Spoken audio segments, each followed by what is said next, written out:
मेरे चैनल पर जितने दर्शक देख रहे हैं उनको उनका तहे दिल से स्वागत अभिनंदन है। और मेरा गीत अगर आप लोग को अच्छा लगता है तो लाइक सब्सक्राइब ज़्यादा से ज़्यादा शेयर करें और सब्सक्राइब भी करिए। मेरा भी सपोर्ट करिए आप लोग। मैं एक छोटा सा सोहाग गीत गाने जा रही हूँ। आप लोग को अच्छा लगेगा, आप बुरा भी लगेगा तो कमेंट में बताइएगा। बाबा के दुआर माँ सोहाग एक होला जी, कोड़नी कवन बेटी मन चिता लाई जी, कोड़नी कवन बेटी मन चिता लाई जी।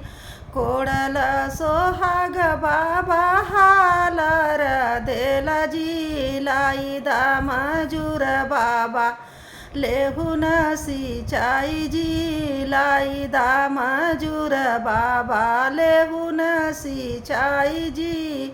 हमारा मजूर बेटी मनही ना भाव जी, लाई दा अंजन दुल्हा लेहुन सिंचाई जी, लाई दा अंजन दुल्हा सिंचल सोहाग बाबा हालर देला जी, लाई दा मजूर बाबा लेहुन कटाई जी, लाई दा मजूर बाबा।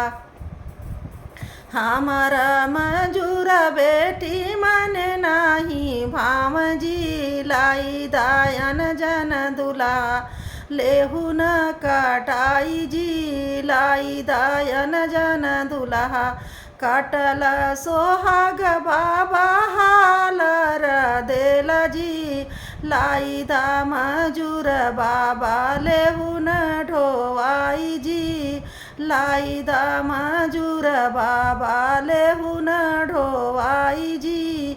हमारा मजूर बेटी माने नाही भाव जी, लाई दायन जन दुल्हा लेहुन ढोवाई जी, लाई दायन जन दुल्हा। ढोवला सोहाग बेटी जो ढोवला सोहाग बाबा हालर देला जी, लाई दा मजूर बाबा लेहुन दवाई जी, लाई दा मजूर बाबा लेहुन दवाई जी। हमारा मजूर बेटी माने नाही भाव जी, लाई दायन जन दुल्हा लेहुन दवाई जी, लाई दायन जन दुल्हा।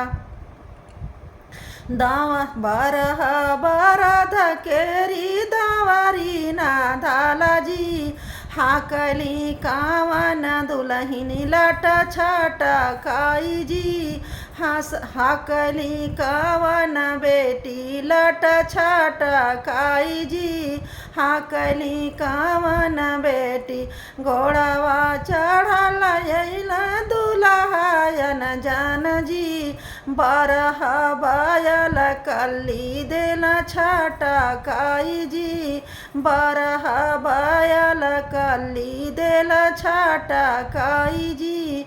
जेतनी त ससुर मोर दाहे जावो ना दी है जी, ओतनी हमार धान घामे कुमी लाली जी, उतना हमार धान घामे कुमी लाली जी, उतना हमार